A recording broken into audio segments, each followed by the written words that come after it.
मेरठ में सौरभ राजपूत हत्याकांड में रोजाना नए खुलासे हो रहे हैं। ताजा खुलासा ये है कि सौरभ ने अचानक मुस्कान के अकाउंट में 80,000 रुपए और अपने भाई के अकाउंट में 1 लाख रुपए क्यों भेजे थे। मेरठ पुलिस के सूत्रों के मुताबिक सौरभ जब लंदन में था तब उसका एक दोस्त साइबर फ्रॉड के काम में शामिल हो गया था। सौरभ के दोस्त के अकाउंट में साइबर फ्रॉड के जरिए कुछ पैसे आए थे जो उसने सौरभ के अकाउंट में भी ट्रांसफर कर दिए थे। सौरभ को जब इस बात की जानकारी लगी कि उसके अकाउंट में साइबर फ्रॉड के पैसे आए हैं तो वो घबरा गया। उसने अपने अकाउंट से 80,000 रुपये मुस्कान को और 1 लाख रुपए अपने भाई के अकाउंट में ट्रांसफ़र कर दिए। सौरभ को डर था कि उसका अकाउंट सीज हो सकता है। सूत्रों के मुताबिक बैंक स्टेटमेंट से पुलिस ने ये जानकारी जुटाई है। सौरभ के एक अकाउंट में 6 लाख रुपए हैं। सौरभ हर महीने 10,000 रुपये खर्चे के लिए मुस्कान को भेजा करता था। मुस्कान इस बात से बेहद नाराज़ थी क्योंकि 10,000 रुपये घर के खर्चों में ही ख़त्म हो जाया करते थे और नशे के लिए उसे कहीं और से पैसे अरेंज करने पड़ते थे। सौरभ की हत्या के बाद जब मुस्कान और साहिल हिमाचल गए तो वो साथ में सौरभ का मोबाइल फ़ोन भी ले गए। मोबाइल साथ ले जाने का मकसद सौरभ की लोकेशन उसके साथ नज़र आए और साथ ही सौरभ के अकाउंट से ही सारा खर्चा किया गया था। यानी सौरभ की मौत की साजिश को अंजाम उसी के भेजे पैसे से दिया गया। पुलिस अकाउंट डिटेल्स के जरिए पता लगा रही है कि मुस्कान ने सौरभ के फ़ोन से कहां-कहां पेमेंट की थी। इस मामले में अधिक जानकारी दे रहे हैं मेरठ से हमारे संवाददाता। प्यार, शादी, धोखा और बेरहमी से कत्ल। मेरठ सौरभ हत्याकांड की कहानी कुछ इसी तरह की है। शायद किसी ने सोचा होगा कि प्यार और नशे का कॉकटेल इतना भयानक होगा।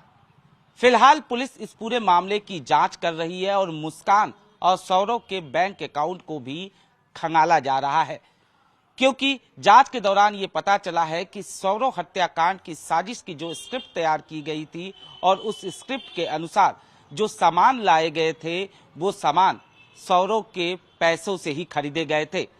दरअसल मुस्कान ने सौरभ के पैसे ही से ही उसकी हत्या की साजिश की थी। जो भी सामान खरीदे गए थे, चाहे चाकू की बात की जाए या सीमेंट या ड्रम की बात करें या दवाई की, ये तमाम सामान जो हैं ऑनलाइन खरीदे गए थे।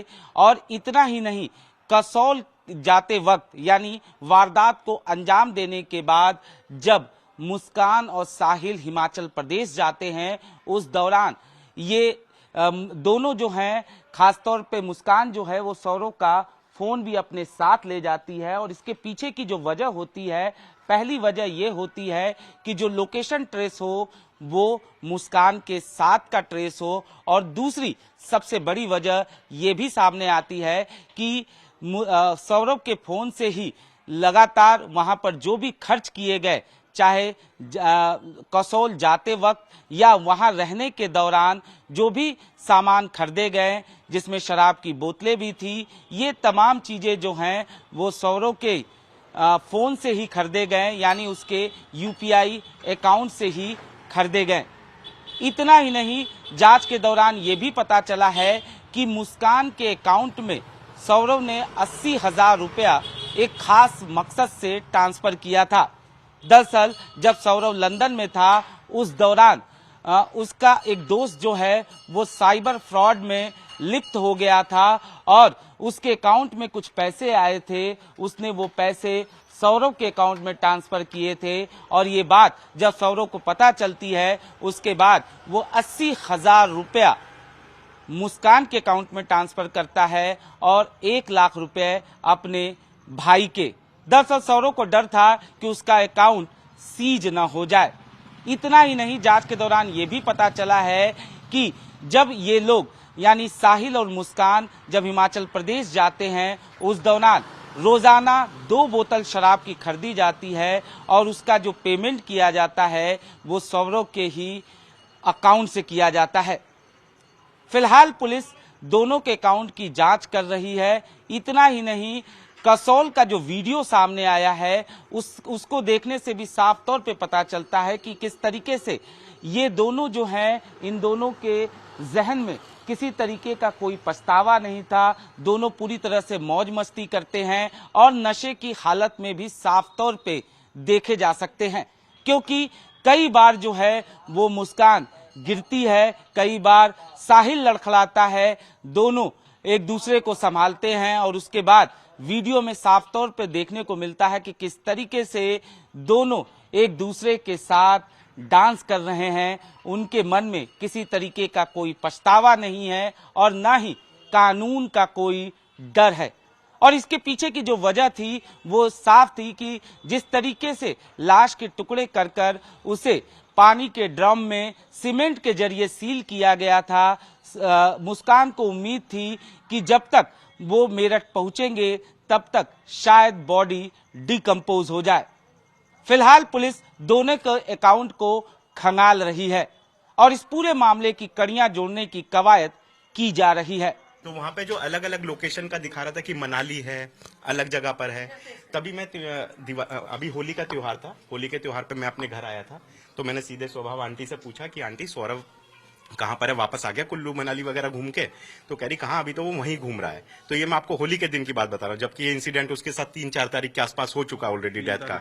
तो इसका मतलब वो उसका फोन ले जाकर उसको पूरी तरह से एक्सेस कर रही थी, लोगों को ये गुमराह कर रही थी कि ये जो है यहाँ पर ऐसा घूम रहा है हमारे साथ में, और सब लोगों को, पूरे जो भी उसके दोस्त यार जितने भी उसके साथ कनेक्टेड है सोशल मीडिया पे, सबको ये आभास रहे कि सौरभ तो वहां घूमने गया है। हो सकता है उसके बाद ये कुछ नई प्लानिंग बता देते कि वो तो वहीं रह के मर गया या कुछ हो गया, गुमराह हो गया, फोन वहीं छोड़ आती।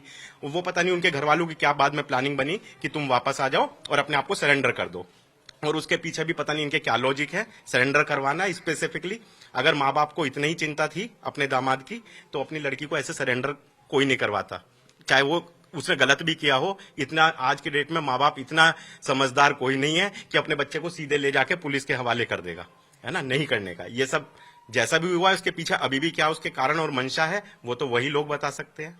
पर हाँ, ये चीज आप लोग ज्यादा अच्छा जान सकते हैं, ज्यादा चीज आप मीडिया में रोज इस तरह के केसेस देखते हैं, तो आपको इस चीज में कहने का ये है कि कॉन्स्पिरेसी पूरे परिवार की पूरी है जी, पूरी है। मतलब ये किसी एक जने का काम नहीं है। बाकी अगर हम ये बोल दें कि पापा उसको लेके चले गए, उनकी भी अलग अलग स्टेटमेंट आती हैं कि कभी हम छोड़ आए, कभी लड़की की अभी जो ड्राइवर का एक इंटरव्यू मैं एक न्यूज चैनल पर सुन रहा था, जो ड्राइवर उनके साथ 13-14 दिन रहा है, उस ड्राइवर का कहना ये है कि उनकी मदर का कॉल आता था और वो लड़की गाड़ी में से उतर के 15-20 मिनट बाहर बात करती थी, साथ में वो लड़का भी बाहर उतरता था। तो क्या लड़की की मदर को नहीं पता था कि साथ में लड़का कोई दूसरा है? इसका मतलब लड़का भी उस चीज में पूरी तरह से कम्युनिकेशन है। तो 3-4 दिन बाद, 5 दिन बाद आप कोई भी उठा सकते हैं लेटेस्ट जो अभी इंटरव्यू रहा है, जो गाड़ी ड्राइवर लेकर गया है, उसके हिसाब से कि उसकी मदर का फोन आया है और मदर के फोन को सुनने के लिए, क्योंकि ड्राइवर को कुछ नहीं पता होता था, वो गाड़ी से उतरती थी और 20-20, 25-25 मिनट बात करके और तब अंदर आती थी। तो और साथ में वो लड़का भी उतर के जाता था। तो ये सारी चीजें क्या बैकग्राउंड था, क्या 20-25 मिनट ऐसा लड़की की माँ को फिर क्या बात करनी थी? मतलब इन जनरल अगर वो दामाद के साथ घूमने गई है लड़की की माँ की नजरों में, तो जिसके लिए लड़की को भी उतरना पड़ रहा है, उस लड़के को भी उतरना पड़ रहा है। तो ये सब चीजें देखो एक दूसरे से कनेक्टेड हैं, ये चीजें निकालनी पड़ेंगी। पर मैं यही गुजारिश करूंगा आप सब मीडिया वालों से, इस चीज को बाहर निकालो। क्या चीज? देखो मैं इतना उसके व्यवहार के बारे में नहीं जानता, क्योंकि देखो मैं जब उसकी शादी हुई तो पर हमने ये देखा है, हाँ वो जैसे ऊपर खड़ी हुई है, इन्होंने ऊपर कमरा पोर्शन दे दिया था, ऊपर खड़े होकर आंटी अगर किसी से बात भी कर रही है नीचे तो गालियां बकनी शुरू कर देती थी, अननेसेसरी उल्टी सीधी गालियां। तो मतलब फिर इन्होंने यही डिसाइड किया कि भाई ऐसे माहौल में हमारा तो, हम तो पूरे मोहल्ले में इतने सालों से रह रहे हैं, तो हमारा रहना बेकार हो जाएगा, हमें तो यहाँ रहना, भैया तुम्हें अगर नहीं बन रही हमारे साथ तो तुम अपना कहीं अलग रह लो, फिर इस माहौल में तो हम नहीं रह सकते।